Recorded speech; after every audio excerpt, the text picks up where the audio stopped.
Hello everyone, welcome back to Vijaya home and blogs. ఇది afternoon to evening mini blog అండి. Afternoon నుంచి నేను ఏమేమి పనులు చేసుకున్నాను ఇంట్లో అనేది మీతో షేర్ చేయబోతున్నాను. ఇక మొన్న వీడియోలో అయితే నేను కంద ఉడకపెట్టాను కదా, ఆ వీడియో నుంచి కంటిన్యూషన్ వీడియో అండి. నాకు వీడియో పోస్ట్ చేయడం కొంచెం లేట్ అయిపోయింది, అందుకే ఈరోజైతే షేర్ చేస్తున్నాను. కంద ఉడకపెట్టాను కదా, ఉప్పు పసుపు వేసి ఉడకపెట్టిన కందని కాసేపు ఆరపెట్టేసిన తర్వాత, అంటే ఎండలో కాదు, మామూలుగానే తీసి గిన్నెలో వేసి పక్కకు పెడితే చల్లారిపోతుంది కదా, అప్పుడు ఇంకొంచెం చిన్న ముక్కల కింద కట్ చేసుకుని వాటిని కొంచెం ఆయిల్లో ఫ్రై చేశాను. డీప్ ఫ్రై అయితే కాదండి, షాలు ఫ్రై కింద చేశాను అనమాట. తర్వాత వెల్లుల్లి కారం దంచుకున్నాను, 2 స్పూన్ల కారము, 1 స్పూను ఉప్పు, ఒక గుప్పెడు వెల్లుల్లి రెప్పలు, కొద్దిగా జీలకర్ర వేసి వేయించుకున్నాను. తర్వాత ప్యాన్లో ఆయిల్ వేసి తాలింపు వేసానండి. శనగపప్పు, మినపప్పు, ఆవాలు, జీలకర్ర, ఎండుమిర్చి, కరివేపాకు వేసుకున్న తర్వాత ఈ వెల్లుల్లి కారం ఉంది కదా, కారం కూడా వేసేసి ఒక 2 నిమిషాలు సిమ్లో పెట్టి ఫ్రై చేసుకున్నాను. తర్వాత డీప్ ఫ్రై చేసుకున్న ఈ కంద ముక్కల్ని కూడా, అదే డీప్ ఫ్రై కాదు, షాలు ఫ్రై చేసిన కంద ముక్కల్ని కూడా వేసుకున్నాను అనమాట.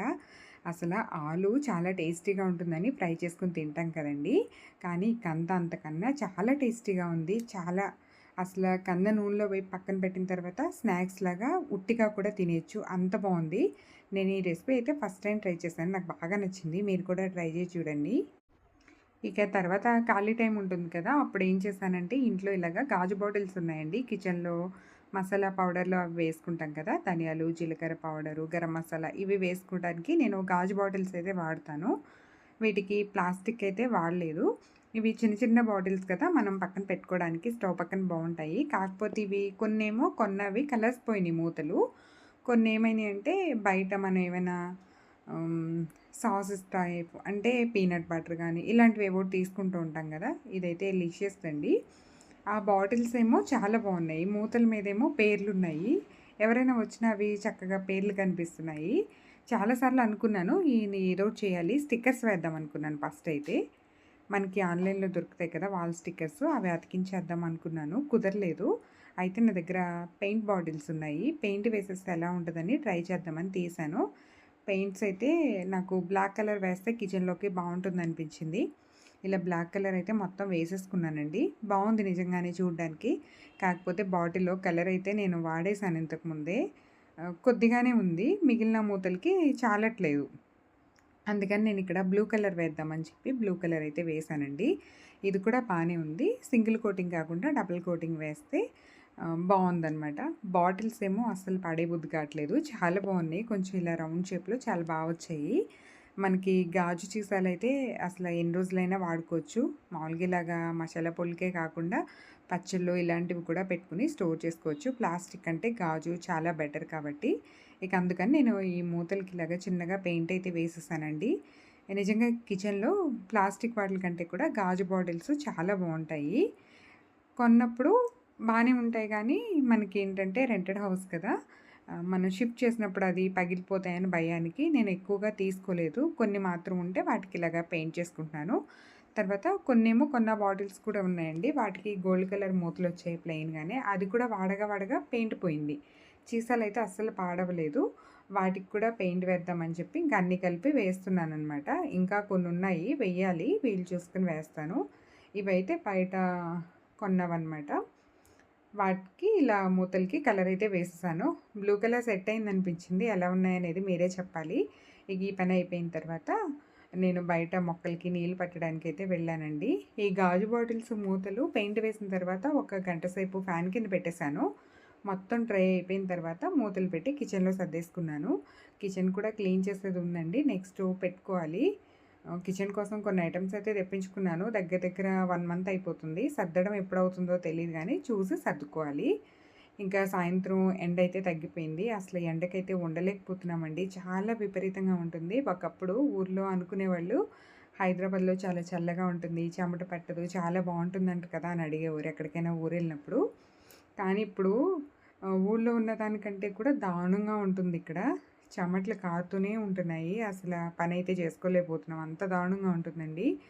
కూలర్ పెట్టుకుని వంట చేసుకునేటట్టు అయిపోయింది పరిస్థితి అయితే. ఇక చల్లబడిన తర్వాత మొక్కలన్నీ కూడా ఎండిపోతున్నాయి. ఒక్కరోజు నీళ్ళు పెట్టకపోయినా మొక్కలన్నీ, ఆకులు ఎండిపోవడం కూడా కాదండి, పౌడర్ లాగా రాలిపోతున్నాయి పట్టుకుంటే, అంత దారుణంగా ఉంది ఎండ అయితే. 45 degrees వచ్చేస్తుంది అంటున్నారు కదా. ఇక అందుకని ఈవినింగ్ కానీ మార్నింగ్ కానీ ఏదో టైంలో నేనైతే మొక్కలకి వాటర్ అయితే పెట్టేస్తున్నాను. ఒక్కరోజు వదిలినా అంత కష్టపడి పెంచుకున్న మొక్కలు కదా, మళ్ళీ పాడైపోతాయని భయానికి. లల్లికి మాత్రం అసలు కాళ్ళు కాలట్లేదేమో తెలియదు కానీ ఎండలో కూడా వెళ్ళిపోయి గేట్ దగ్గర అయితే కూర్చుంటానంటుంది. నేనే వదలటం లేదండి. ఇప్పుడు మాత్రం నీళ్ళు పడుతున్నాను కదా, చక్కగా దానంతా అది ఆడేసుకుంటుంది సరదాగా. ఈ సంవత్సరం అయితే చాలా రోజుల తర్వాత మల్లి మొక్కకి మళ్ళీ మొగ్గలు వచ్చాయండి.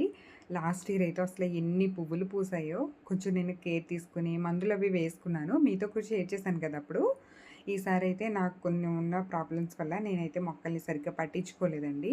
అవి పువ్వులు కూడా సరిగ్గా రాలేదనమాట. ఎండలకి నీళ్ళు పెట్టడం ఒకరోజు వీలైతే ఒకరోజు వీలు కానట్టు, వాటికి ఏమీ వేయడం కానీ ఏమీ చేయలేదు.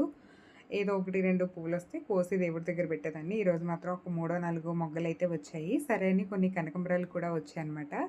మన దగ్గర 4 రకాల కనకంబరాలు ఉన్నాయండి. హైబ్రిడ్ ఒకటి, నాటు ఒకటి, లేడీ కనకంబరం అంటాం కదా, అవొకటి, యెల్లో కలర్ ఒకటి, 4 కలర్స్ ఉన్నాయి.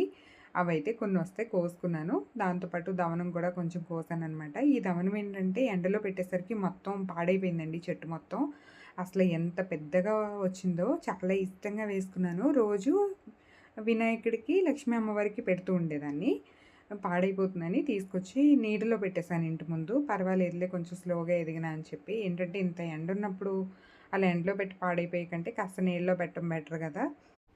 మార్నింగ్ నేను పూజ చేసిన వీడియో అయితే మీతో షేర్ చేసుకోలేదు. ఈరోజైతే మార్నింగ్ నేను పసుపు కుంకుమ పెట్టానండి అమ్మవారి దగ్గర. మొన్న తీసేసాను, మళ్ళీ పెట్టలేదు. ఈరోజు మార్నింగ్ పెట్టాననమాట. అలాగే తాబేలు బొమ్మ ఉంది కదా, అది కూడా తీసుకొచ్చి ఇక్కడ ఈశాన్యం వైపు అయితే పెట్టుకున్నాను. ఈవినింగ్ టైంలో అండి పువ్వులవి తీద్దాము అని చూస్తే అసలు ఫ్రెష్గా ఉన్నాయి, వాడలేదు. సరేలే మార్నింగ్ తీద్దాంలే అని ఇంకా అవైతే ఉంచేసాను. ఇక కిచెన్ కూడా భోజనాలు అయిపోయిన తర్వాత కిచెన్ కూడా కొంచెం క్లీన్ చేస్తానండి. మొత్తం తడిబట్ట పెట్టి తుడిచేసి కొంచెం ముగ్గు అయితే పెట్టేసుకున్నాను. అలాగే అంట్లు ఇవన్నీ కూడా నైటే తోమేశాను. మొత్తం పనంతా కంప్లీట్ అయిపోయింది. అయిపోయి నేను గదిలోకి వెళ్ళేసరికి ఏం జరుగుతుంది, ఏం జరుగుతుంది ఇక్కడ, ఏంటది? హలో హలో లల్లి, లల్లమ్మ, ఏం చేస్తున్నావు? చీకట్లో పడుకుని ఏం చేస్తున్నావు? దొర్లుతున్నావా? ఎందుకలాగా ఎందుకలాగా ఎందుకలా ఎందుకలా నా మీద రుద్దుతున్నావా? వండుకే వండుకే ఎందుకే? ఇంతసేపు బయట ఆడుకుని వచ్చింది కదా, మళ్ళీ ఇంట్లోకి వచ్చి మంచం మీద పడి దొర్లుతుందండి. నేను వెళ్ళి చూసేసరికి బాగా అల్లరి చేస్తుంది. ఇంట్లో అయితే కనిపించదు అంతే బయటికి. ఇదండి ఈరోజు ఈవినింగ్ మినీ బ్లాగ్ అనమాట. నచ్చితే మాత్రం ఒక చిన్న లైక్ చేసి ఛానల్ని సబ్స్క్రైబ్ చేసేయండి. Thank you.